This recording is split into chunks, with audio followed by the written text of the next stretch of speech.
दोस्तों आप सभी का एक बार फिर से आप सबके अपने यूट्यूब चैनल पर। और दोस्तों जैसा कि करंट अफेयर्स की जो सीरीज़ चल रही है उसमें सितंबर मंथ का पार्ट 1 आ चुका था कल। आप अगर उसे आपने नहीं देखा है तो एक बार उसे देख लीजिए। आज हम पार्ट 2 की तरफ बढ़ रहे हैं। और जैसे कि अपकमिंग्स एग्जामिनेशंस आ रहे हैं, लगातार एग्ज़ाम आ रहे हैं, तो उन एग्जामिनेशंस में करंट अफेयर्स की बढ़ती हुई भूमिका को देखते हुए करंट अफेयर्स पर इम्पोर्टेंटली जो है, जैसे कि कह सकते हैं, बहुत ज़्यादा ध्यान देने की ज़रूरत अब महसूस हो रही है। तो उसी श्रृंखला में मैंने ये सीरीज़ शुरू की है। उम्मीद करूँगा कि आप इस पूरी करंट अफेयर्स की सीरीज़ को कंटिन्यू वॉच करेंगे, वीडियो को लास्ट तक देखेंगे। और अगर आपने अब तक चैनल को सब्सक्राइब नहीं किया है तो प्लीज़ चैनल को सब्सक्राइब ज़रूर कर लें, इसे लाइक ज़रूर करें और अपने फ्रेंड्स के साथ ज़रूर शेयर करें। तो दोस्तों फाइनली मैं ये कहना चाहता हूँ कि जो करंट अफेयर्स जितना स्ट्रॉन्ग कर लेगा उसकी एक तरीके से 15 से 18 मार्क्स जो हैं एग्जामिनेशंस में फिक्स हो जाएंगे। और ये अपने आप में बहुत ही इम्पॉर्टेंट है किसी भी कट ऑफ को क्रॉस करने के लिए। तो चलिए दोस्तों शुरू करते हैं आज की पार्ट 2। और यहाँ से हम स्टार्ट करते हैं। तो आप देख सकते हैं यहाँ पर कि भारत के नियंत्रक और महालेखा परीक्षक जो सीएजी हैं, जीसी मुर्मू।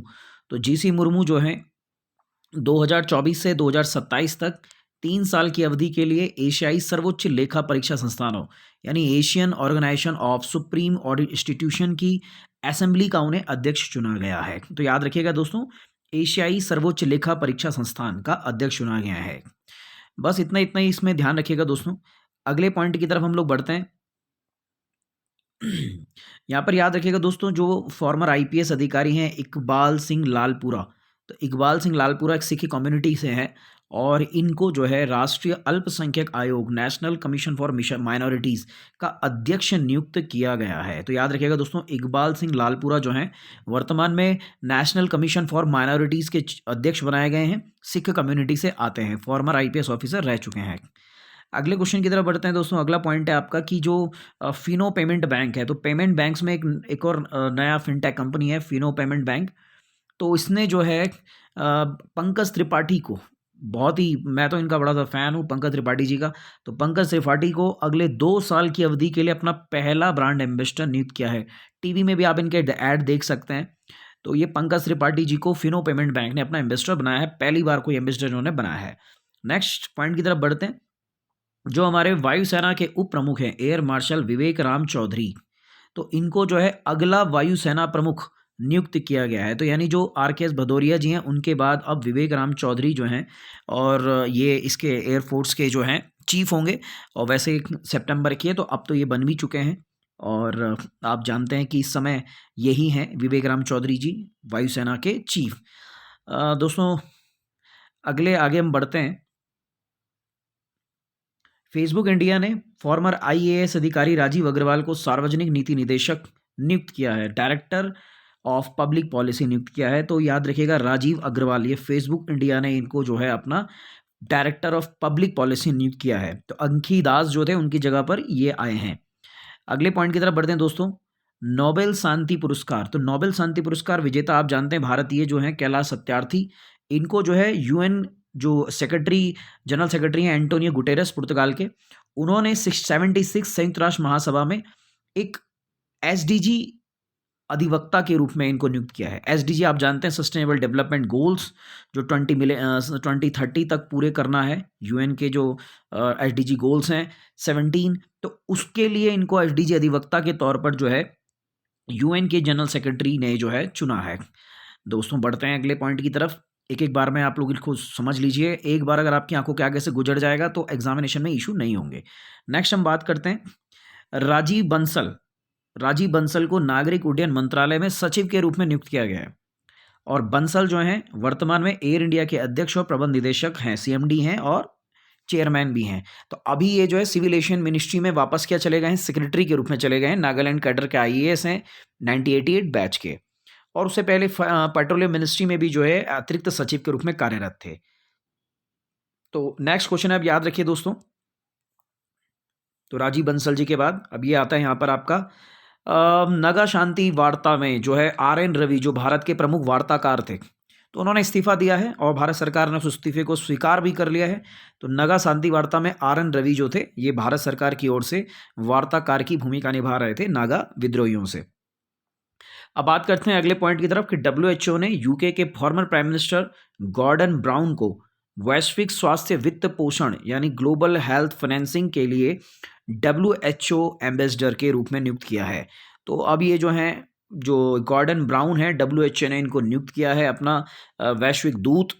और 2009 के लंदन G20 शिखर सम्मेलन में इन्होंने जो है गॉर्डन ब्राउन को दूसरी महामंदी को रोकने का श्रेय दिया जाता है। तो ये भी इसको याद रखेंगे दोस्तों।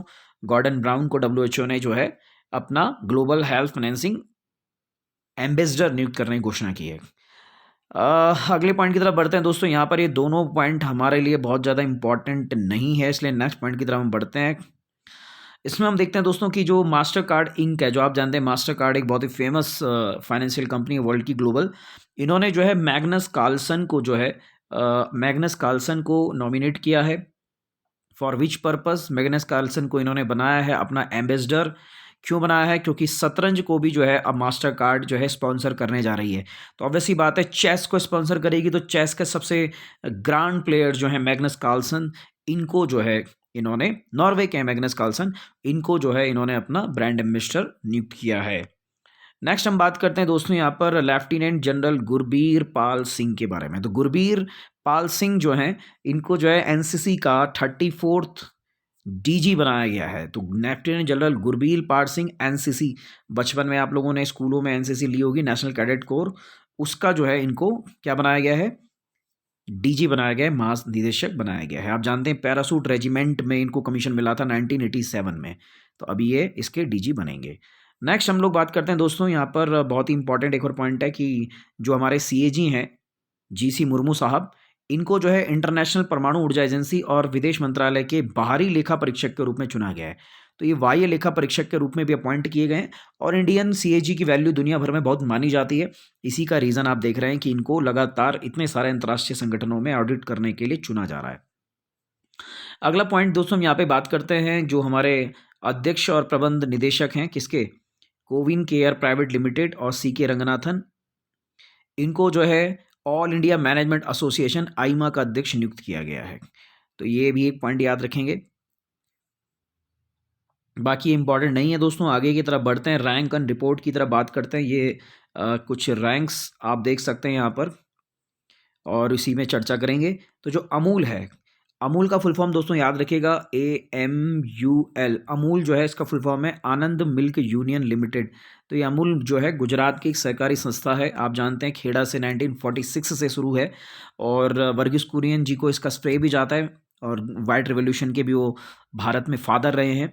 तो अमूल जो है गुजराती सहकारी दुग्ध विपणन महासंघ, जो GCMMF है, उसको जो है राबो बैंक की, एक नाम है राबो बैंक की, 2021 वैश्विक शीर्ष 20 डेयरी कंपनियों की सूची में 18वां स्थान मिला है। तो पहले 16वें पर था, अभी 18वां पर आया, रैंक थोड़ा 2 स्थान घट गया। और अमूल जो है उसने $5.3 बिलियन, $5.3 अरब डॉलर का सालाना कारोबार हासिल किया है। तो ये आपके और हमारे प्रयास और सहकारिता का एक बेहतरीन उदाहरण है दुनिया भर में अमूल। अगले पॉइंट की तरफ बढ़ते हैं दोस्तों। हारून रिसर्च इंस्टीट्यूट ने हारून इंडिया फ्यूचर यूनिकॉर्न लिस्ट 2021 जारी की है, जिसके अनुसार भारत दुनिया का तीसरा सबसे बड़ा यूनिकॉर्न स्टार्टअप इकोसिस्टम है। तो ये अपने आप में एक बहुत खुशी की बात है कि भारत में स्टार्टअप बढ़ रहे हैं बहुत तेजी के साथ, और इसमें अमेरिका सीड्स पर है, और दूसरे स्थान पर चाइना है, और तीसरे पर हमारा प्यारा भारत है। और आप जानते हैं कि वर्तमान में भारत में कुल 51 यूनिकॉर्न स्टार्टअप हैं, जबकि आप देख सकते हैं यूएसए में 396 हैं, और चीन में 277 यूनिकॉर्न स्टार्टअप हैं। तो दोस्तों इसे याद रखिएगा। मैं आपको बता दूं थोड़ा सा यहाँ पर कि यूनिकॉर्न का मतलब होता है जो बिलियन डॉलर की कंपनी बन जाए। तो स्टार्टअप जो बहुत जल्द क्या है, बिलियन डॉलर की बन जाए, उसे हम यूनिकॉर्न कहते हैं।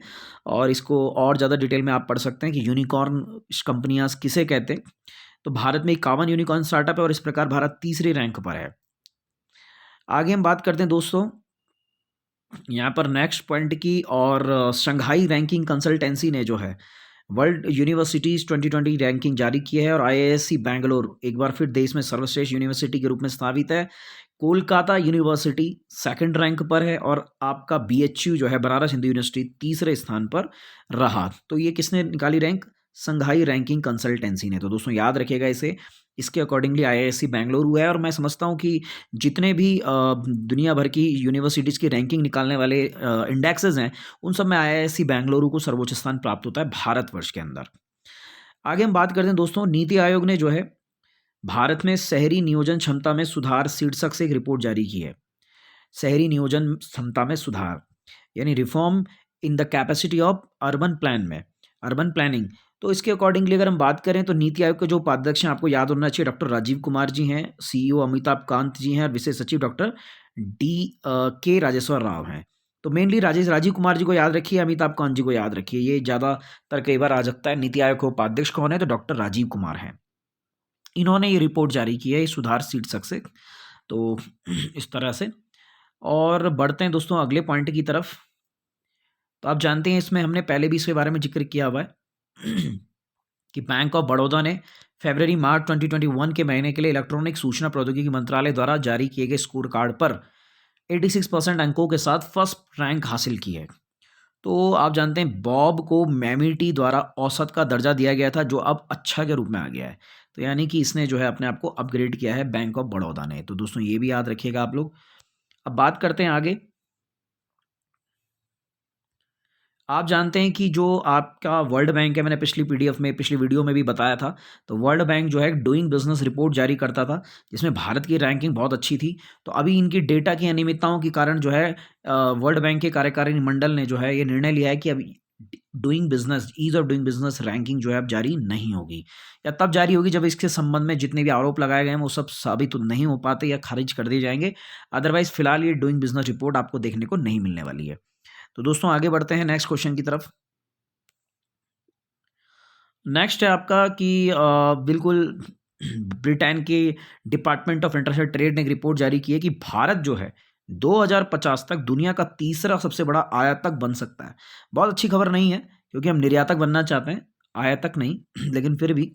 और भारत जो है चीन और यूएसए के बाद तीसरा सबसे बड़ा आयातक बन जाएगा।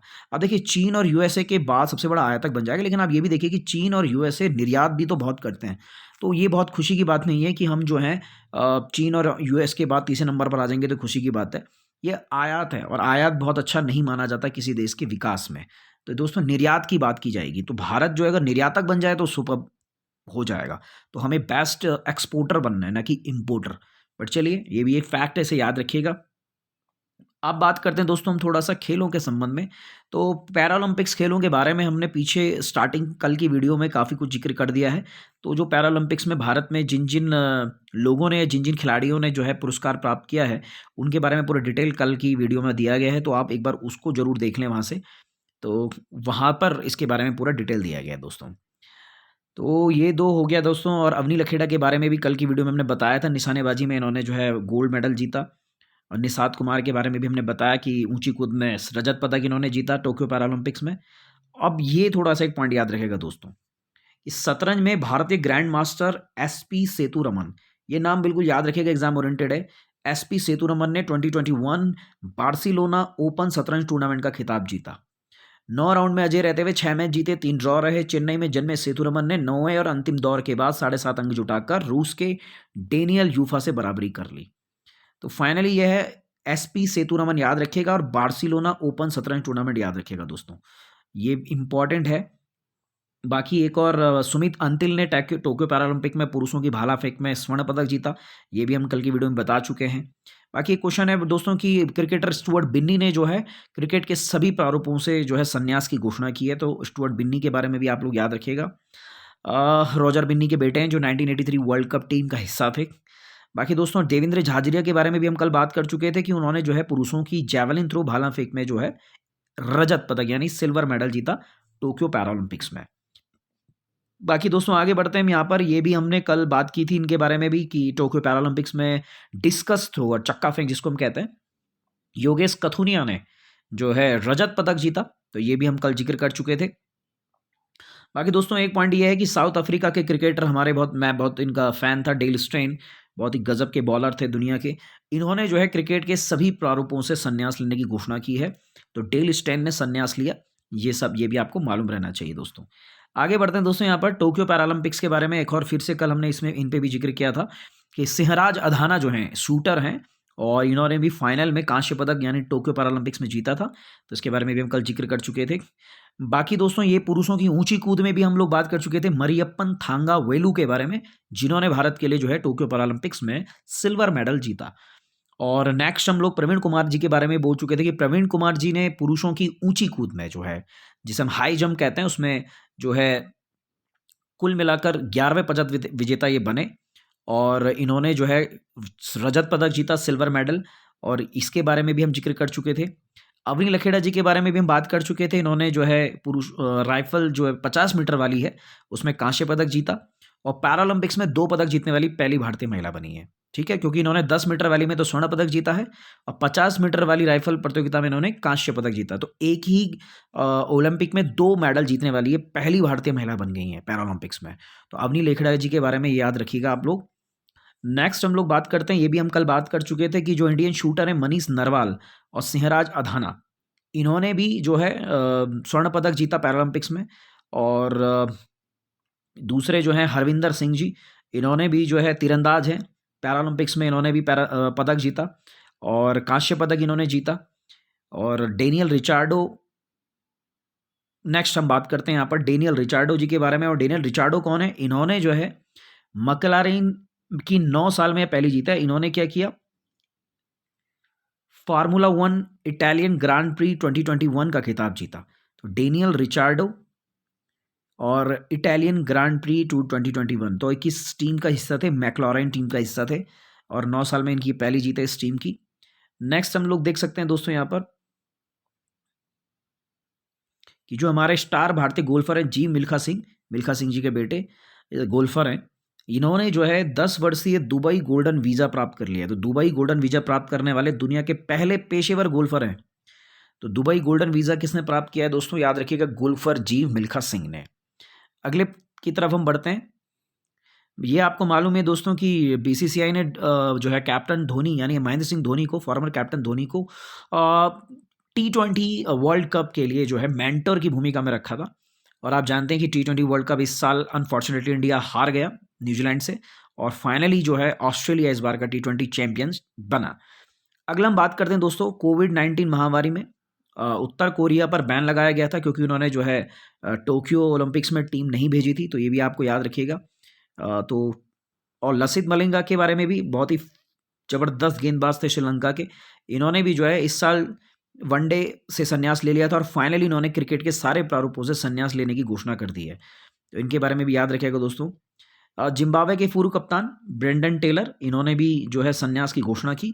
तो कई सारे खिलाड़ी हैं ये जिन्होंने इस बार संन्यास ले लिया है क्रिकेट से और अपने खेल से संन्यास ले लिया है। बाकी नेक्स्ट क्वेश्चन की तरफ हम बढ़ते हैं दोस्तों यहाँ पर। मैक्स वेरस्टेपेन जो है रेडबुल के तरफ से हैं, नीदरलैंड की। इन्होंने डच ग्रैंड प्रिक्स 2021 जीते। तो डच ग्रैंड प्रिक्स जीती है मैक्स वेरस्टेपेन। तो वेरस्टेपेन ने जीती, जिसमें लुइस हैमिल्टन जो है मर्सिडीज के सेकंड रहे और वॉल्टेरी बोटास मर्सिडीज फिनलैंड के जो है तीसरे स्थान पर रहे। तो ये याद रखेंगे दोस्तों यहाँ पर। और मैक्स वेरस्टेपेन डच ग्रैंड प्री। बाकी ये भी एक इंपॉर्टेंट पॉइंट दोस्तों याद रखिएगा कि आप जानते ही हैं कि शॉन टेट एक बहुत ही प्रसिद्ध गेंदबाज थे ऑस्ट्रेलिया के फॉर्मर। पुडुचेरी क्रिकेट टीम ने इनको अपना गेंदबाजी कोच नियुक्त किया है।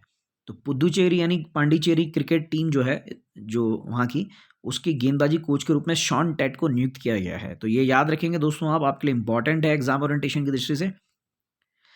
बाकी एक और नेक्स्ट क्वेश्चन है डूरंट कप। आप जानते हैं फुटबॉल का बड़ा फेमस कप है Durant cup. 130th edition Kolkata के विवेकानंद भारती युवा भारती क्रीड़ांगन में शुरू हो गया है। तो पश्चिम बंगाल की सीएम ममता बनर्जी ने इसको उद्घाटित किया।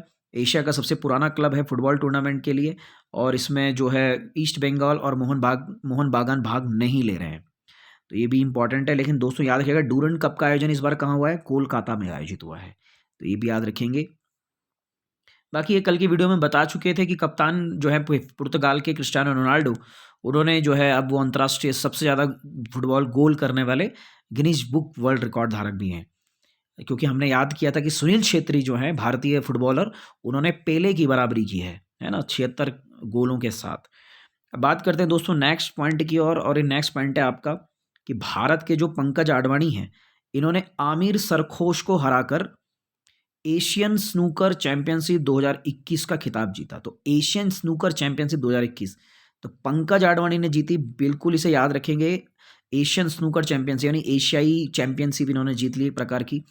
और आप देख सकते हैं इन्होंने कई सारे खिताब जीते और पंकज अडवाणी तो भारत में सबसे प्रसिद्ध जिसे हम कह सकते हैं बिलियर्ड्स और स्नूकर चैंपियन रहे हैं हर प्रकार में।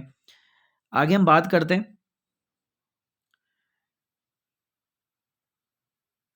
पंजाब की हरमिलन कौर बैंस जो हैं वहाँ की प्लेयर हैं, तेलंगाना के हनुमकोंडा के जेएन स्टेडियम में 60 नेशनल ओपन एथलेटिक चैंपियनशिप में महिलाओं की 1500 मीटर दौड़ में इन्होंने जो है नया राष्ट्रीय रिकॉर्ड बनाया। तो याद रखिएगा दोस्तों 4 मिनट 5 सेकंड 39 माइक्रो सेकंड में इन्होंने जो है 1500 मीटर दौड़ पूरी की है और इनका नाम है हरमिलन कौर बैंस और ये नई नेशनल रिकॉर्ड धारी बन गई हैं 1500 मीटर दौड़ में। तो याद रखिएगा इनका नाम हरमिलन कौर बैंस का नाम। नेक्स्ट बात करते हैं दोस्तों, नेक्स्ट की तरफ आते हैं। भारत के आर राजा ऋत्विक 2500 की ईएलओ रेटिंग पार करने के बाद शतरंज के ग्रैंड मास्टर बन गए। 17 वर्षीय ने हंगरी के बुडापेस्ट में वेजर केवजू ग्रैंड मास्टर शतरंज टूर्नामेंट में यह जीएम खिताब हासिल किया और इस तरह वे 70वें ग्रैंड मास्टर बने। तो हाल ही में कौन बना, यानी राजा ऋत्विक। याद रखिएगा इनका नाम राजा ऋत्विक, वारंगल के मूल निवासी हैं और इनके प्रतिष्ठित कोच हैं एनवीएस राम राजू। तो कुल मिला के 70वें जो हैं ग्रैंड मास्टर बन गए भारत की ओर से। इनका नाम क्या बोला हमने, राजा ऋत्विक। तो इसे याद रखेंगे दोस्तों। आगे हम बात करते हैं नेक्स्ट पॉइंट की।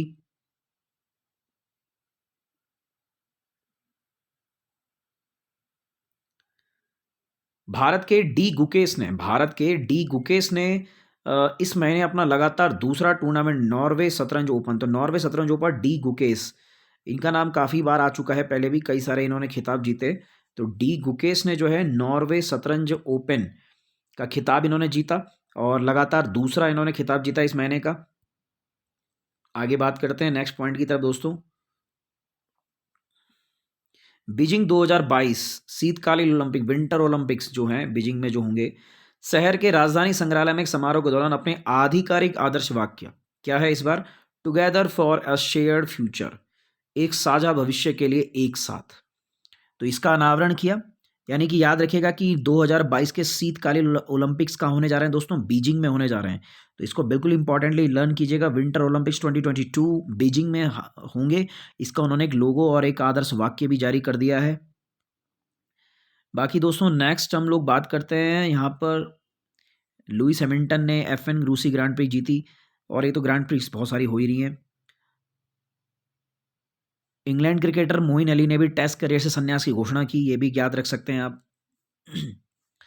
बाकी दोस्तों यहाँ पर जो है भारत की सानिया मिर्जा के बारे में थोड़ा सा मैं आपको बता देता हूँ कि इन्होंने जो है हाल ही में सानिया मिर्जा ने उनकी चीनी जोड़ीदार सांग शुआई के साथ मिलकर चेक गणराज्य में ओस्ट्रावा ओपन में, याद रखिएगा ओस्ट्रावा ओपन में महिला युगल फाइनल में या महिला युगल फाइनल का खिताब जीता। तो कौन सा खिताब, ओस्ट्रावा ओपन, चेक रिपब्लिकन में होता है ओस्ट्रावा। तो ओस्ट्रावा ओपन का खिताब जीता इन्होंने, युगल खिताब जीता है, मिक्स जो दोनों होते हैं डबल में, उसको इन्होंने जीता है। नेक्स्ट पॉइंट हम दोस्तों याद करते हैं यहाँ पर रोहित शर्मा, इतिहास आईपीएल के इतिहास में पहले बल्लेबाज बने जिन्होंने एक टीम के खिलाफ, यानी जैसे किसी एक टीम के खिलाफ, जैसे इन्होंने केकेआर के खिलाफ, कोलकाता नाइट राइडर्स के खिलाफ 1000 रन बनाए। तो ये रोहित शर्मा की एक अचीवमेंट है यहाँ पर। नेक्स्ट हम लोग बात करते हैं दोस्तों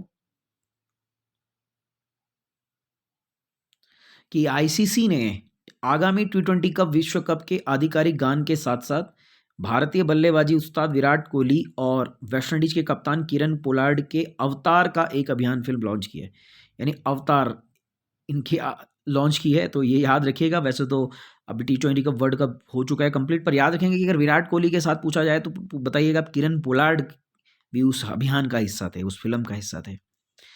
बाकी कुछ बैठकें हुई हैं, इंपॉर्टेंट बैठकें हुई हैं, कुछ समिट्स हुए हैं और वीडियो कॉन्फ्रेंसिंग के माध्यम से ही हुए थे सितंबर के महीने में। और क्योंकि उस समय तक बहुत ज़्यादा जो है देश इधर से उधर नहीं जा रहे थे, देशों के राष्ट्राध्यक्ष भी कम दौरे कर रहे थे। बाकी दोस्तों नेक्स्ट हम लोग बात करते हैं यहाँ पर नेक्स्ट पॉइंट की, और ये नेक्स्ट पॉइंट ये है दोस्तों कि भारत और ऑस्ट्रेलिया अपनी पहली 2+2 मिनिस्ट्रियल डायलॉग यानी मंत्री स्तरीय वार्ता नई दिल्ली में हैदराबाद हाउस में कर रहे हैं। अब ये इंपॉर्टेंट दोस्तों इसीलिए है क्योंकि 2+2 वार्ता का मतलब होता है 2 मंत्री, जैसे भारत में एक जो है रक्षा मंत्री और एक विदेश मंत्री, ये दोनों मंत्री बैठते हैं, ठीक है? तो जो जिस देश के साथ हो रही है, उन देश के ही मंत्री यानी जैसे भारत के रक्षा मंत्री और दूसरे देश के रक्षा मंत्री, भारत के विदेश मंत्री, दूसरे देश के विदेश मंत्री आपस में एक-दूसरे के सामने बैठकर वार्ता करते हैं और प्रधानमंत्री के स्तर पर भी वार्ता होती है। 2+2 डायलॉग हमारा अभी तक केवल यूएसए के साथ था, फिर हमने जापान के साथ शुरू किया और दोस्तों अब हम लोगों ने जो है इसे ऑस्ट्रेलिया के साथ भी शुरू कर दिया है। तो 2+2 वार्ता एक प्रकार से अब हम जो है क्वाड के सभी देशों के साथ कर रहे हैं। तो क्वाड में वैसे भी जो है आप जानते हैं कि इधर आपका अमेरिका हो गया, इधर आपका इंडिया हो गया, इधर आपका जापान हो गया और इधर आपका ऑस्ट्रेलिया हो गया। तो आप देख सकते हैं कि अगर हम इसे यूँ मिलाएँ तो ये आपका एक तरह का क्वाड बन जाता है ना? चतुर्भुज। तो अमेरिका हो गया इधर, इधर इंडिया हो गया, इधर जापान हो गया और इधर ऑस्ट्रेलिया हो गया। तो इसको मिलाते हैं तो क्वाड बन जाता है और इसी क्वाड के हम सारे देशों के साथ यानी हमने अमेरिका के साथ 2+2 शुरू कर दिया, देन हम जापान के साथ और नाउ हम ऑस्ट्रेलिया के साथ 2+2 वार्तालाप कर रहे हैं। तो ये भी इम्पोर्टेंट पॉइंट था। इसको आप याद रखेंगे कि किस देश के साथ हमारी 2+2 वार्ता होती है। बाकी दोस्तों नेक्स्ट पॉइंट हम लोग बात करेंगे क्योंकि इसमें प्रधानमंत्री मोदी अमेरिकी दौरे पर भी गए थे तो उसमें कोई खास ऐसा फैक्ट्स क्वेश्चन बन नहीं पा रहा है जो वन लाइनर बन जाए। बाकी दोस्तों ये एक पॉइंट याद रखेगा कि भारत जो है 19 और 20 नवंबर 2021 को नालंदा बिहार में नव नालंदा महाविहार परिसर में पहली बार वैश्विक बौद्ध सम्मेलन की मेजबानी करने के लिए तैयार है, बल्कि ये प्रोग्राम हो भी चुका है। तो याद रखिएगा वैश्विक बौद्ध सम्मेलन कहाँ हुआ? नालंदा में हुआ, बिहार में। तो इसको भी बिल्कुल याद रखिएगा, कई बार डाउट हो जाता है कि कहाँ हुआ, तो बिहार में हुआ और भारतीय सांस्कृतिक संबंध परिषद ने जो है इस आयोजन को कंप्लीट करवाया। तो दोस्तों इसे भी बिल्कुल आप लोग याद रखिएगा। बाकी हम नेक्स्ट पॉइंट की तरफ बढ़ते हैं दोस्तों।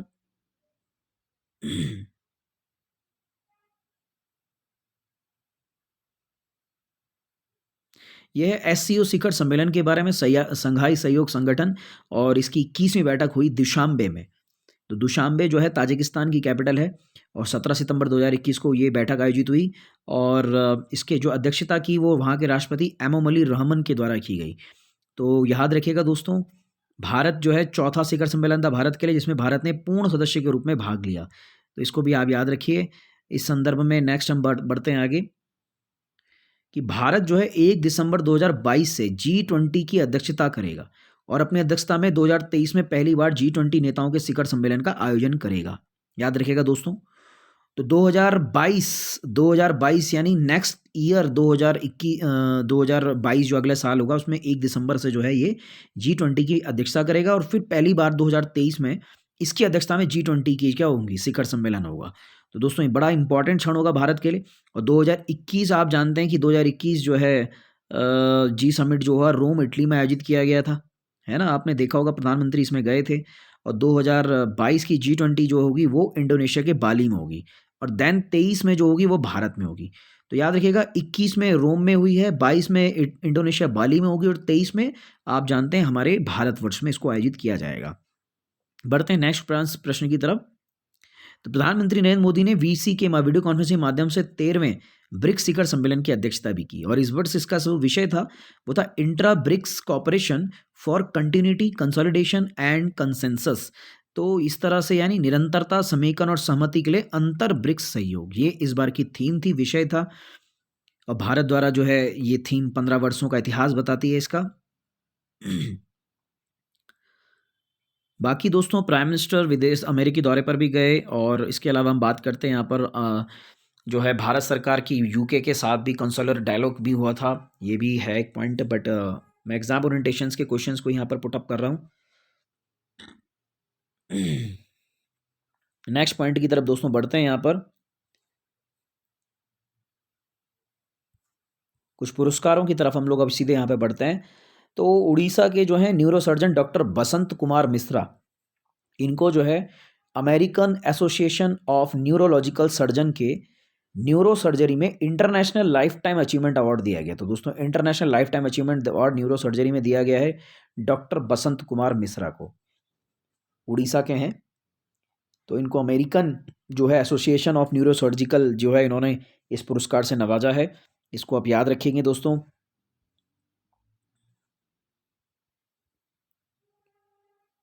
बाकी दोस्तों याद रखेंगे power grid corporation of India limited, power grid corporation of India limited जो है भारत का बिजली मंत्रालय के अधीन एक महारत्ना कंपनी है। और इस कंपनी को जो है आप देख सकते हैं association for talent development, association of for talent development के रूप में जो है इसको पुरस्कृत भी किया गया है, बेस्ट अवार्ड से सम्मानित किया गया है। और 71 संगठनों में 8वां रैंक भी इस पावर ग्रिड ने हासिल किया है। तो ये भी हमारे लिए एक बड़ी उपलब्धि है भारतीय कंपनियों के लिए।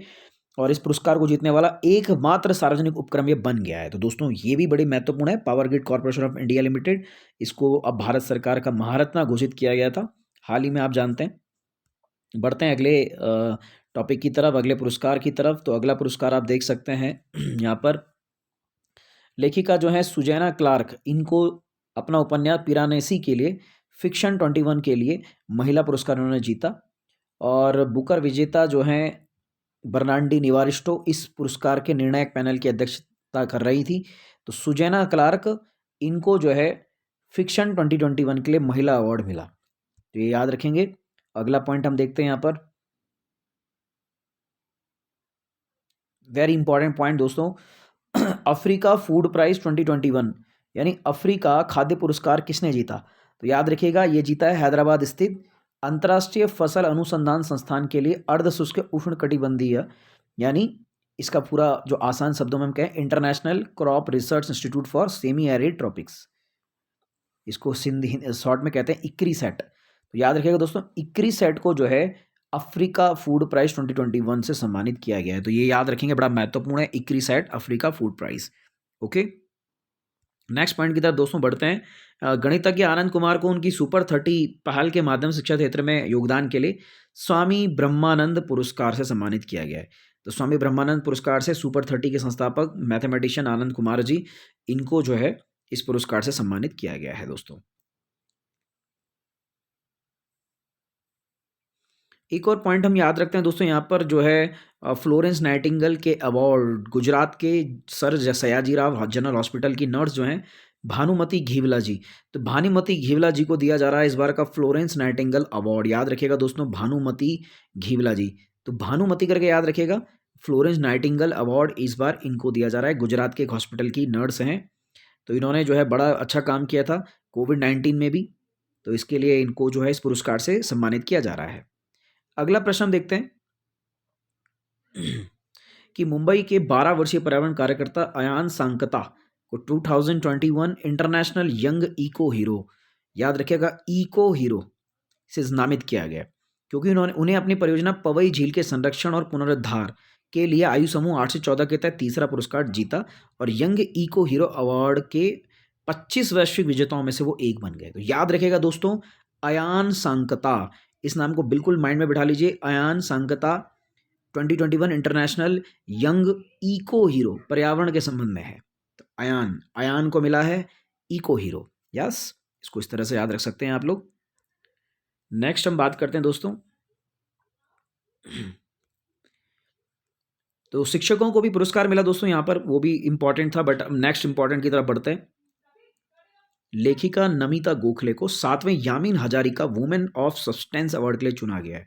तो नमिता गोखले जी जो हैं, इनको इस पुरस्कार के लिए चुना गया है। नेक्स्ट हम लोग बात करते हैं आगे। भारतीय जीव विज्ञानी शैलेंद्र सिंह को 3 अति लुप्तप्राय कछुए संरक्षण प्रजातियों को विलुप्त होने के कगार से वापस लाने के लिए बहलर टर्टल कंजर्वेशन अवार्ड से सम्मानित किया गया। तो दोस्तों इसे याद रखिएगा, शैलेंद्र सिंह जी जो हैं इनको नामित किया गया है कछुआ संरक्षण पुरस्कार के लिए, शैलेंद्र सिंह जी। तो इसको भी माइंड में रखिएगा एक बार आप अपने। और नेक्स्ट हम लोग अब सीधे आते हैं इंपॉर्टेंट पॉइंट की तरफ। नेक्स्ट पॉइंट की तरफ हम बढ़ते हैं दोस्तों यहाँ पर। यस, देखिए दोस्तों यहाँ पर पिछली वीडियो भी मैंने डिस्कस किया था, यहाँ पर अगेन इस चीज़ को बता रहा हूँ। Bill and Melinda Gates foundation द्वारा अच्छे स्वास्थ्य और कल्याण को बढ़ावा देने वाले उनके काम के लिए बांग्लादेश की फैरोज फैज़ा बीथर को 2021 के चेंज मेकर अवार्ड के लिए चुना गया है। तो चेंज मेकर अवार्ड, यह पुरस्कार उस व्यक्ति को सम्मानित करता है जिसने व्यक्तिगत अनुभव या नेतृत्व की स्थिति से परिवर्तन को प्रेरित किया है।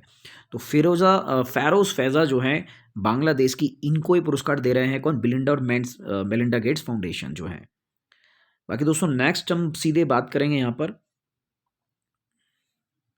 इसकी, ये भी एग्जाम ओरिएंटेशन से बेहद इंपॉर्टेंट है कि यमन के एक मानवीय संगठन UNHCR nonsense nonsense refugee award ये किसे दिया जा रहा है इस बार? अमीन जुब्रान द्वारा स्थापित जील अल्बेना एसोसिएशन फॉर ह्यूमैनिटेरियन डेवलपमेंट। तो जील अल्बेना एसोसिएशन फॉर ह्यूमैनिटेरियन डेवलपमेंट, ये अमीन जुब्रान का यमन का एक संगठन है, शरणार्थियों की, विस्थापितों की, ये जो है उनको जो है इन्होंने उनके लिए बड़ा काम किया है। तो यूएनएचसीआर का नॉनसेन रिफ्यूजी अवार्ड किसे मिल रहा है? अमीन जुब्रान के जील अल्बेना एसोसिएशन फॉर ह्यूमैनिटेरियन। तो दोस्तों इसे बिल्कुल याद रखिएगा, बहुत ही इंपॉर्टेंट है ये आपके लिए। और अगले पॉइंट की तरफ हम लोग चलते हैं यहाँ पर। और दोस्तों लगातार मैं आपके बीच में बस यही कह रहा हूँ कि अपने करंट अफेयर्स को बहुत मजबूती दीजिए। आप जिस भी प्रकार के एग्जामिनेशन को क्रैक करना चाहते हैं वहाँ पर आपके लिए करंट अफेयर्स की भूमिका बहुत ज़्यादा महत्वपूर्ण है। तो दोस्तों बढ़ते हैं नेक्स्ट की तरफ। भारत की आज़ादी के 75 साल पूरे होने के उपलक्ष्य में भारत सरकार आज़ादी का अमृत महोत्सव मना रही है, ये तो आप सबको मालूम ही है। और उत्सव के भाग के रूप में खाद्य प्रसंस्करण उद्योग मंत्रालय द्वारा 6 से 12 सितंबर तक खाद्य प्रसंस्करण सप्ताह मनाया गया। अब मनाया गया ही कहेंगे क्योंकि ये पुरानी खबर है। तो 6 टू 12 सितंबर तक खाद्य प्रसंस्करण सप्ताह मनाया गया। अब बात करते हैं दोस्तों नेक्स्ट पॉइंट की।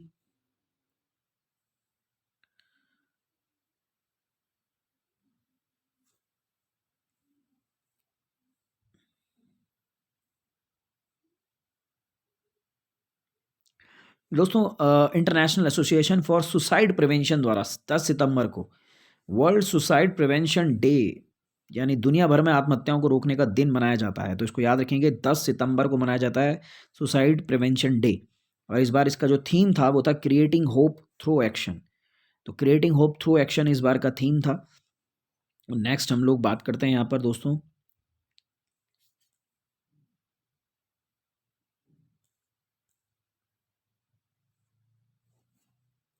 मैं आपके लिए सिर्फ उन्हीं प्रश्नों की बात कर रहा हूँ जो एग्जामिनेशंस की दृष्टि से बेहद महत्वपूर्ण हो सकते हैं।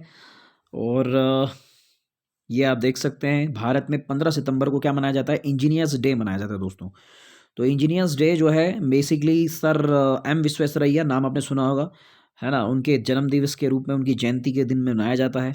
मोक्षगुंडम विश्वेश्वरैया, तो ये भारत के सबसे प्रसिद्ध और पहले इंजीनियर माने जाते हैं, लोकप्रिय इंजीनियर माने जाते हैं। 1955 में इन्हें भारत रत्न भी मिला था, ब्रिटिश नाइटहुड भी इन्हें मिला था। और 1912 से 1918 तक ये मैसूर के दीवान के रूप में भी इन्होंने काम किया है। तो इंजीनियर्स डे इनके जन्म दिवस 15 सितंबर को मनाया जाता है। बाकी आप ओजोन दिवस जानते हैं दोस्तों, 16 सितंबर को अंतर्राष्ट्रीय ओजोन डे मनाया जाता है, इंटरनेशनल ओजोन डे। आप जानते हैं जो स्ट्रेटोस्फियर है उसकी यानी समताप मंडल, उसके ऊपरी संरचना में जो है 22 से लेके 50 किलोमीटर जो है हमारे धरती के ऊपर जो परत है वो ओजोन परत है, उसको बचाने के, उसके संरक्षण के लिए जो है 16 सितंबर को वर्ल्ड ओजोन डे मनाया जाता है। तो इसे भी याद रखेंगे दोस्तों, 16 सितंबर को। बाकी नेक्स्ट पॉइंट की तरफ अगर हम बढ़ें आगे, तो वर्ल्ड बाम्बू डे भी मनाया जाता है, विश्व बांस दिवस। और विश्व बांस दिवस मनाया गया 18 सितंबर को, आप देख सकते हैं विश्व बांस दिवस। और आप जानते हैं बांस एक प्रकार की ग्रास यानी घास कैटेगरी में आती है, और बांस एक बेहद ही महत्वपूर्ण है कई प्रकार से। बाकी नेक्स्ट डे हम बात करते हैं दोस्तों सीधे तौर पर यहाँ पे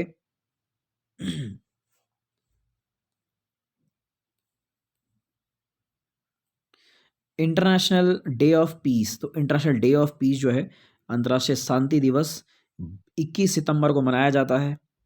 और यूएन महासभा ने इसे 24 घंटे अहिंसा और संघर्ष विराम के माध्यम से शांति के आदर्शों को मजबूत करने के लिए समर्पित दिन के रूप में घोषित किया है। तो 21 सितंबर अंतर्राष्ट्रीय शांति दिवस, तो इसको भी दोस्तों याद रखेंगे हम लोग। वर्ल्ड अल्जाइमर डे 21 सितंबर को मनाया जाता है। विश्व राइनो दिवस 22 सितंबर को मनाया गया। सांकेतिक भाषा दिवस 23 सितंबर को मनाया गया। फार्मासिस्ट दिवस 25 सितंबर को मनाया गया। दोस्तों 25 सितंबर को जो है ना दीनदयाल उपाध्याय जी की जन्म तिथि भी आती है भारत में, तो इसको भारत में समर्पण दिवस के रूप में भी मनाया जाता है। दीनदयाल उपाध्याय जी की जन्म दिवस को समर्पण दिवस, तो ये दीनदयाल उपाध्याय जी की जन्म तिथि थी। और इसी दिन वर्ल्ड फार्मासिस्ट डे भी मनाया जाता है, तो इसे भी याद रखेंगे दोस्तों आप। नेक्स्ट हम लोग अब बात करते हैं दोस्तों यहाँ पर, ये देखिए मैंने अभी आपको बताया तो इसमें लिख ही दिया है कि समर्पण दिवस के रूप में मनाया गया है, अंत्योदय दिवस के रूप में मनाया जाता है। विश्व पर्यटन दिवस 27 सितंबर को मनाया जाता है। और 26 सितंबर को international day for the total elimination of nuclear weapon के रूप में मनाया जाता है। और वर्ल्ड इन्वायरमेंटल हेल्थ डे के रूप में 26 सितंबर को मनाया जाता है, इन्वायरमेंटल हेल्थ डे जो है, तो ये भी आप देख सकते हैं। और ये international federation of environmental health के द्वारा मनाया गया है, मतलब WHO ने नहीं मनवाया है इसे। बाकी दोस्तों, वर्ल्ड रैबीज़ डे 28 सितंबर को, विश्व रैबीज़ दिवस। और दोस्तों, इसे आपके मन में प्रश्न होगा कि इतने सारे डेज़ को याद कैसे रखना है, तो देखिए मैं ये कहूँगा कि हम तो सिर्फ एक एक बार पढ़ रहे हैं, कुछ को थोड़ा याद रख लेंगे थोड़ा बहुत लिख कर। और होता क्या है कि अगर आप एक दो बार उसको पढ़ लेते हैं, तो मैंने आपको बताया कि आपके सामने जब चार ऑप्शंस आते हैं, तो चार ऑप्शन जब आते हैं तो उसमें फिर आप गैस कर सकते हैं, या गैस कर सकते हैं कि आपका दिमाग क्लियर कर सकता है कि ये तीन होगा। लेकिन कोई चीज़ अगर हमने कभी पढ़ी ही नहीं है, कभी देखा ही नहीं है, तो फिर तुक्का जो है बहुत रिस्केबल हो जाता है, रिस्क हो जाता है। तो इसलिए एक एक बार सब चीज़ों को जरूर थोड़ा थोड़ा देख लेना चाहिए। वर्ल्ड हार्ट डे 29 सितंबर को मनाया जाता है, ये देख ही रहे हैं, वर्ल्ड हार्ट डे, विश्व हृदय दिवस। और नेक्स्ट हम लोग आते हैं, अंतर्राष्ट्रीय अनुवाद दिवस भी हम लोग देख रहे हैं, अंतर्राष्ट्रीय अनुवाद दिवस, इंटरनेशनल ट्रांसलेशन डे 30 सितंबर। तो ऐसे डे जो हैं हम जानते हैं बहुत सारे डे हैं। बाकी एक इम्पॉर्टेंट डे ये भी है, विश्व समुद्री दिवस, वर्ल्ड मैरीटाइम डे 30 सितंबर को, ये भी एक महत्वपूर्ण डे है। और बात करते हैं हम यहाँ पे,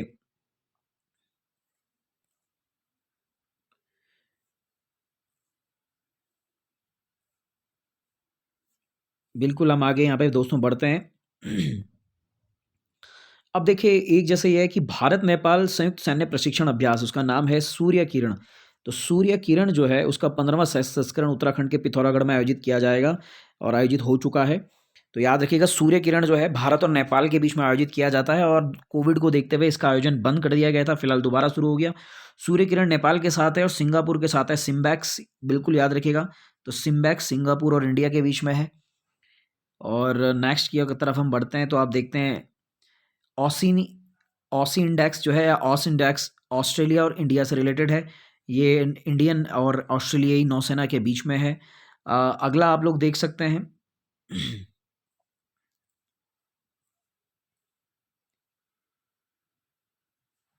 भारत और इंडोनेशिया के बीच है। तो भारत और इंडोनेशिया के बीच समुद्र शक्ति के नाम से, तो समुद्र शक्ति भारत और इंडोनेशिया के बीच में एक जो है नौसैनिक अभ्यास है। तो ये भी इम्पॉर्टेंट पॉइंट बन जाता है आप लोगों के लिए। बाकी दोस्तों, एक इम्पॉर्टेंट थोड़ा सा ये भी आप लोग देख लीजिएगा, 26 से 29 सितंबर तक कोलकाता में विजय सांस्कृतिक महोत्सव का आयोजन किया गया है। क्यों किया गया है? क्योंकि ये जो है 1971 के भारत पाकिस्तान युद्ध का स्वर्ण जयंती, यानी 50 वर्ष पूर्ण होने की खुशी में मनाया गया। तो इसे याद रखिएगा, विजय सांस्कृतिक महोत्सव कलकत्ता में किस उपलक्ष्य में मनाया गया? भारत पाकिस्तान के 1971 के युद्ध के स्वर्ण जयंती के अवसर पर ये मनाया गया। अब बात करते हैं दोस्तों हम finance, science and technology section की। यहाँ पर सबसे पहला प्रश्न हम देख ही लेते हैं, और ये मेरे लगता है कि ये एफआरओ में क्वेश्चन पूछा गया है कि आईआईटी मद्रास ने जो है ई कचरे की समस्या का समाधान करने के लिए एक अभिनव डिजिटल मॉडल विकसित किया है, इसका नाम है ई सोर्स। तो ये जो प्लेटफॉर्म है, डिजिटल प्लेटफॉर्म, ये ई सोर्स है, ठीक है। तो ये ऑनलाइन मार्केट प्लेस के रूप में काम करने के लिए एक एक्सचेंज प्लेटफॉर्म के रूप में कार्य करेगा, इसको याद रखेंगे। नेक्स्ट हम लोग देख सकते हैं दोस्तों कि आईआईटी रोपड़ और कानपुर और दिल्ली के प्रबंधन अध्ययन संकाय ने संयुक्त रूप से यूब्रिथ लाइफ नामक एक जीवित पौधे को आधारित वायु शोधक लॉन्च किया है। तो ये जीवित पौधे आधारित वायु शोधक जो वायु को क्लीन करता है, ऐसा इन्होंने एक पौधा लॉन्च किया है। और नेक्स्ट हम बात करते हैं यहाँ पर, इंपॉर्टेंट है, हैदराबाद स्थित एक अंतरिक्ष प्रौद्योगिकी स्टार्टअप स्काई रूट एरोस्पेस, नाम याद रखिएगा, Skyroot aerospace, Skyroot, ये स्काई रूट एरोस्पेस, इसने जो है औपचारिक रूप से इसरो के साथ समझौता में प्रवेश करने वाली पहली निजी कंपनी बन गई। तो पहली निजी कंपनी कौन बनी? हैदराबाद स्थित स्काई रूट एरोस्पेस। तो इसने जो है इसरो के साथ समझौता किया है। तो ये बड़ी इंपॉर्टेंट खबर आप लोगों के लिए, स्काई रूट एरोस्पेस, इसको बिल्कुल याद रखेंगे दोस्तों। नेक्स्ट की तरफ बढ़ते हैं। तो आईआईटी बॉम्बे ने शिक्षा में भाषा की बाधा को तोड़ने के लिए एक भाषा अनुवादक जो है प्रोजेक्ट उड़ान लॉन्च किया है। तो किसने किया है? आईआईटी बॉम्बे ने। याद रखिएगा दोस्तों, मद्रास से क्वेश्चन आ चुका है, हो सकता है बॉम्बे से आ जाए एनटी में। तो आईआईटी बॉम्बे ने जो है प्रोजेक्ट उड़ान जो है घोषित किया है। और प्रोजेक्ट उड़ान आप जान सकते हैं कि एक दान आधारित परियोजना है, एंड टू एंड पारिस्थितिकी तंत्र है, जो अंग्रेजी से हिंदी और अन्य सभी भारतीय भाषाओं में वैज्ञानिक और तकनीकी सामग्री का अनुवादन कर सकता है। तो प्रोजेक्ट उड़ान IIT Bombay.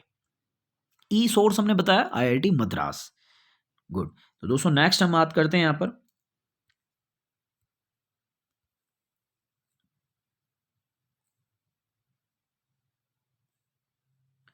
International astronomical union ने चंद्रमा के सदर्न पोल पर एक क्रेटर का नाम आर्कटिक खोजकर्ता मैथ्यू हैंसन, पिछली वीडियो में मैंने बताया था दोस्तों, तो मैथ्यू हैंसन के नाम पर रखा है चंद्रमा में दक्षिणी ध्रुव का नाम। ठीक है, इसे याद रखेंगे, Matthew Hansen southern pole of moon. तो मून का जो है सदर्न जो पोल है उसका नाम मैथ्यू हैंसन के नाम पर रखा गया है। अब बात करते हैं दोस्तों कुछ पुस्तकों की। तो जैसे अंजला नोना जारी की पुस्तक है know your rights and claim them, a guide for youth. अगला हम देखते हैं यहाँ पर सूचना प्रसारण मंत्री अनुराग ठाकुर ने vice president M Venkaiah Naidu को रिफ्लेक्टिंग रिकलेक्टिंग रिकनेक्टिंग नामक पुस्तक की पहली प्रति भेंट की, जिसमें नायडू के चौथे वर्ष का इतिहास है। तो ये बहुत इंपॉर्टेंट है। उपराष्ट्रपति के रूप में उनका जो चौथा वर्ष है उसमें उनका क्या क्या कैसे काम कर रहा है उसके संबंध में वो पुस्तक दी है। नेक्स्ट है कुछ इंपॉर्टेंट पुस्तकें थोड़ा देख लेते हैं दोस्तों। और नेक्स्ट यहाँ पे तनुश्री पोद्दार की लिखी हुई किताब जिसका नाम है an innovation to die, colonel Acharya mystery. तो कर्नल आचार्य के ऊपर ये है और इन्होंने लिखी है तनुश्री पोद्दार ने। सुब्रमण्यम स्वामी जी ने भी एक पुस्तक लिखी है दोस्तों, human rights and terrorism in India, human rights and terrorism in India. तो ये भी एक बड़ी इंपॉर्टेंट बुक है, सुब्रमण्यम स्वामी जी ने लिखी है। और नेक्स्ट की तरफ बढ़ते हैं, झुम्पा लाहिड़ी, ये बहुत फेमस नोबेल लॉरेट वो उपन्यासकार हैं। इन्होंने एक बुक लिखी है translating my self and others, translating my self and others. बाकी तमन्ना भाटिया ने भी लिखी है खैर, और तमन्ना भाटिया ने लिखी है बैक टू द रूट्स, जो है इन्होंने लिखी है तमन्ना भाटिया ने। बाकी एक पुस्तक लिखी है ये वाली आप देख सकते हैं उदय भाटिया जी द्वारा, उदय भाटिया जी द्वारा एक नई पुस्तक का नाम है bullets over Bombay, Satya and the Hindi film gangster. तो ये तो उदय भाटिया जी इसी तरीके का नाम इसी तरह की चीज़ें लिखते हैं क्योंकि उस फिल्म जगत से जुड़ते हैं।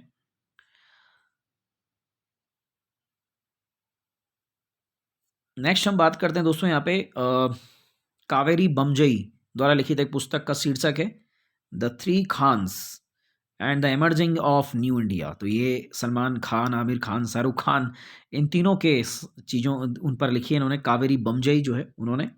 चेतन भगत ने भी अपनी बुक लिखी है 400 डेज। तो ये याद रखिएगा दोस्तों, चेतन भगत की पुस्तक बड़ी फेमस कई बार आ जाते हैं।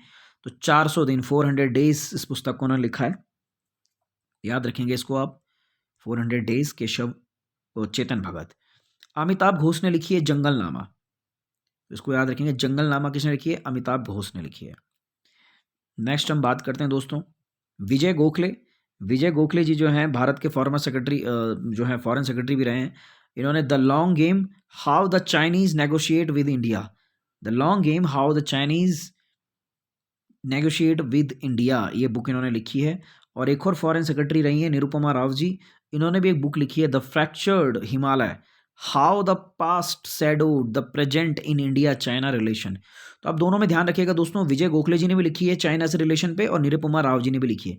लेकिन निरुपमा राव जी ने लिखी है द फ्रैक्चर्ड हिमालय, हिमालय के को फ्रैक्चर किया किस तरीके से चीन और उसने। और इन्होंने लिखी है the long game how the Chinese negotiate with India. तो याद रखिएगा दोस्तों। बाकी कुलप्रीत यादव जी ने लिखी है द बैटल ऑफ रैजलोंग लॉ।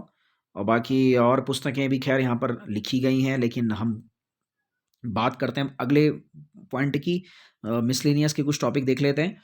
तो दोस्तों याद रखिएगा लद्दाख में हाल ही में जो है दुनिया के सबसे ऊंचे मूवी थिएटर का उद्घाटन किया गया है।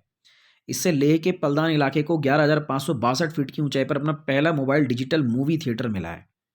थिएटर जो है -20 डिग्री सेल्सियस में काम कर सकता है और इस पहल का उद्देश्य भारत के सबसे दूरस्थ क्षेत्रों में सिनेमा देखने के अनुभव को लाना है। तो याद रखिएगा दुनिया का सबसे ऊंचा मूवी थिएटर कहाँ बना है? लद्दाख में बना है दोस्तों। तो इसको बिल्कुल अपने माइंड में बिठा लीजिएगा। एक और इंपॉर्टेंट है खबर है लद्दाख से कि लद्दाख ने जो है हिम तेंदुआ यानी पैंथर यूनिका को नया राज्य पशु और काली गर्दन वाली क्रेन को नया राज्य पक्षी घोषित किया है। तो याद रखिएगा हिम तेंदुआ, पैंथर यूनिका को राज्य पशु और काली गर्दन वाली क्रेन को राज्य पक्षी घोषित किया है। तो R.K. माथुर द्वारा जो है जो वहाँ के राधाकृष्ण माथुर जो वहाँ के गवर्नर है, लेफ्टिनेंट गवर्नर, उन्होंने जो है इसकी घोषणा की। बाकी दोस्तों प्रधानमंत्री नरेंद्र मोदी ने, जो आप जानते हैं इस्कॉन के जो संस्थापक थे प्रभुपाद, स्वामी प्रभुपाद, इनके 125वीं जयंती के अवसर पर 125 रुपये का स्मारक सिक्का जारी किया। याद रखिएगा 125 रुपये का स्मारक सिक्का जारी किया है इस्कॉन के संपादक स्वामी भक्तिपाद प्रभुपाद, भक्तिवेद प्रभुपाद उनके नाम पर किया है।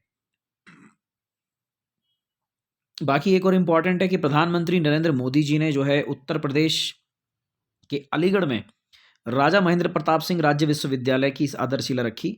आप जानते हैं कि महेंद्र प्रताप सिंह ने जो है पहली सरकार यूपी में अंग्रेजों के टाइम पे इन्होंने बनाई थी, तो राजा महेंद्र प्रताप अलीगढ़ में इनके नाम पर राजा महेंद्र प्रताप विश्वविद्यालय खोला गया। तो आप देखिएगा इनके बारे में, पढ़िएगा राजा महेंद्र प्रताप जी के बारे में। नेक्स्ट पॉइंट की तरफ बढ़ते हैं। टाटा स्टील ने जमशेदपुर वर्क्स में भारत का पहला कार्बन कैप्चर प्लांट चालू किया है। दोस्तों याद रखिएगा टाटा स्टील ने किया है और कहाँ किया है, जमशेदपुर वर्क्स में। कार्बन कैप्चर प्लांट भारत का पहला। क्या होता है ये, देखिए ये क्या करता है, ब्लास्ट फर्नेस गैस को, ये ब्लास्ट फर्नेस गैस से सीधे CO2 निकालता है। तो याद रखिएगा सीधे CO2 फिर कैप्चर भी कर लेता है। तो याद रखिएगा टाटा स्टील ऐसा करने वाली पहली कंपनी बन गई है। ठीक है, पहली स्टील कंपनी बन गई है भारत की, और पहला कार्बन कैप्चर लागू करने वाला प्लांट भी टाटा स्टील बन गई है। तो याद रखिएगा ये प्रश्न भी आ सकता है। अगला हम बात करते हैं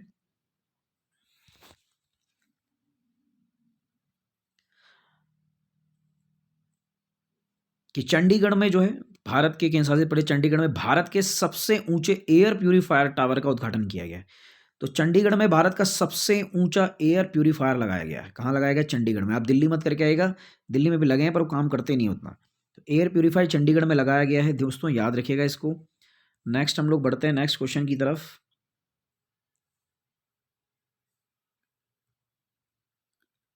हवा से कार्बन डाइऑक्साइड को बाहर निकालने के लिए डिजाइन किए गए दुनिया के सबसे बड़े संयंत्र का संचालन कहाँ हो गया है, आइसलैंड में हो गया है, जिसका नाम है ओरका। ओरका का अर्थ अंग्रेजी आइसलैंडियन शब्द है एनर्जी। तो प्रतिवर्ष 4000 टन CO2 को सोख लेगा ये। कितनी इंपॉर्टेंट चीज़ है, तो याद रखिएगा दोस्तों आइसलैंड में लगाया गया है ऐसा संयंत्र, ओरका संयंत्र। तो ओरका क्या है, ओरका एक प्रकार का वायु से CO2 को सोखने वाला संयंत्र है। तो बड़ा इंपॉर्टेंट पॉइंट है ये भी। और दोस्तों अगला पॉइंट बहुत इंपॉर्टेंट है कि कृषि कचरे से जैव ईंटों से बनी भारत की पहली इमारत का उद्घाटन IIT हैदराबाद में किया गया है। तो IIT हैदराबाद, IIT बॉम्बे हमने अभी देखा था, IIT बॉम्बे ने क्या बनाया था, जो अनुवादिक जिससे भाषा का अनुवाद किया, और ई सोर्स किसने बनाया था, जो ई सोर्स बनाया था आपका IIT मद्रास ने। तो IIT हैदराबाद में कृषि कचरे से जैव ईंटों से बनी भारत की पहली इमारत जो है प्रदर्शित की गई है। तो ये बड़ा इंपॉर्टेंट पॉइंट है ये भी दोस्तों, IIT हैदराबाद। अगला हम बात करते हैं कि यहाँ पर IRCTC का जो है क्रूज कॉरपोरेशंस के साथ भी टाई अप हुआ है। तो खैर वो भी एक नॉर्मल सी घटना है, मतलब क्वेश्चन एग्जाम ओरिएंटेड अगर हम कहें। अगले पॉइंट की तरफ बढ़ते हैं दोस्तों, ये है इंपॉर्टेंट। CISF की अधिकारी गीता समोता अफ्रीका और रूस में स्थित 2 चोटियों को फतह करने वाली सबसे तेज भारतीय बनी। इस महीने की शुरुआत में सब इंस्पेक्टर गीता समोता ने रूस में माउंट अल्ब्रुश को फतह किया, जो यूरोप की सर्वोच्च चोटी है, जबकि किलीमंजारो की चोटी जो कहाँ है, तंजानिया में स्थित है, उसको उन्होंने फतह किया।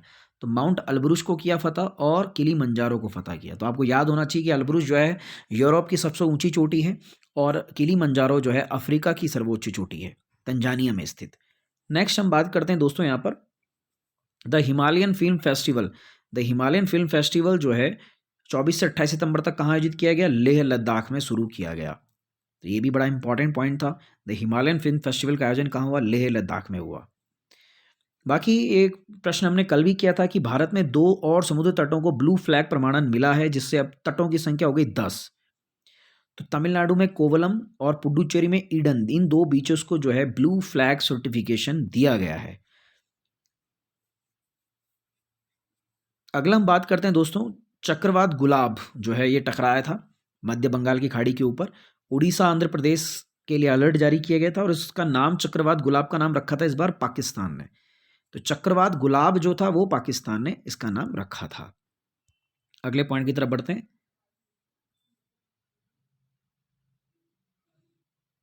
जुडीमा जो है असम से घर की बनी चावल की शराब और राजस्थान की सजोत मेहंदी, हीना मेहंदी जो है उसको GI टैग मिला है। तो GI टैग मिला है एक जुडीमा जो चावल की शराब होती है असम में घर से बनी, और सोजत मेहंदी को जो है जीआई टैग दिया गया है। नेक्स्ट की तरफ हम बढ़ते हैं।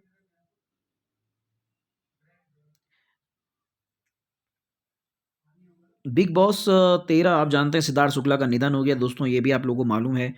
और अहमद शाह प्रमुख जो है आपके हुर्रियत कॉन्फ्रेंस के प्रमुख जो थे सैयद शाह गिलानी, उनका भी निधन हो गया है। वरिष्ठ राज्यसभा सांसद चंदन मित्रा का निधन हो गया है। ऑस्कर फर्नांडीज का निधन हो गया है ना?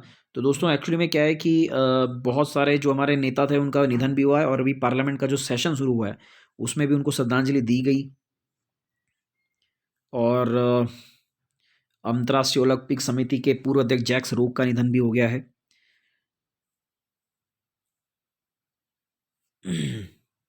और बात करते हैं दोस्तों हम आगे। जैसे अखिल भारतीय अखाड़ा परिषद हमने देखा था, महंत नरेंद्र गिरी जो हैं यूपी में, उनका भी निधन हो गया है। अरुणाचल प्रदेश के राज्यपाल भी रहे वाई एस डडवाल, उनका निधन हुआ है। कमला भसीन जो है प्रसिद्ध लेखिका, उनका भी जो है कैंसर से निधन हुआ। और बाकी दोस्तों यहाँ पर आप देख सकते हैं कुछ इंपॉर्टेंट पॉइंट्स दिए गए हैं, फैक्ट्स दिए गए हैं। लाइक न्यू डेवलपमेंट बैंक की संस्थापक ब्रिक्स देश थे। एनडीबी की स्थापना कब हुई, एसबीआई का मुख्यालय कहाँ है। तो दोस्तों ये सब जो हैं ये आप पीडीएफ जो है मैंने टेलीग्राम चैनल जो नीचे दिया है, उस टेलीग्राम चैनल पर आप लोग ज्वाइन करिए। उस टेलीग्राम चैनल में बहुत इंपॉर्टेंट एग्जाम ओरिएंटेशन ही मैं मैटर डालता हूँ, क्योंकि उसमें किसी प्रकार का ऐसा मैटर नहीं डाला जाता जो कहीं से भी इधर बहुत सारा मटेरियल हो। बिल्कुल काम का, एकदम प्रिसाइज और बिल्कुल पढ़ने लायक होता है। आप उसको पढ़ेंगे आपके एग्जाम में काम आने वाला है।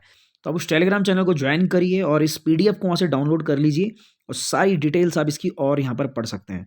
तो आप देख सकते हैं इसमें बाकी सब भी दिया गया है फैक्चुअल्स के तौर पर। उसको इस वीडियो में मैं डिस्कस नहीं कर रहा हूँ, आप लोग याद रखेंगे उसको। एंड फाइनली जो है ये सितंबर मंथ का करंट अफेयर्स हमारा कंप्लीट होता है। हम अपने अगले जो है पिछले सितंबर के पहले अगस्त माह का करंट अफेयर में लेकर आऊँगा नेक्स्ट कल। और तब तक आप इस वीडियो को पूरा देखिए और चैनल को ज़रूर सब्सक्राइब कर दीजिएगा दोस्तों, क्योंकि चैनल्स को सब्सक्राइब करके आपके लाइक से मुझे मोटिवेशन मिलता है और बेहतर वीडियोस बनाने का, और भी काम की वीडियोस बनाने का। तो दोस्तों आज के लिए बस इतना ही है, और मिलते हैं नेक्स्ट वीडियो अगस्त के नोटिफिकेशन के साथ। तब तक के लिए धन्यवाद।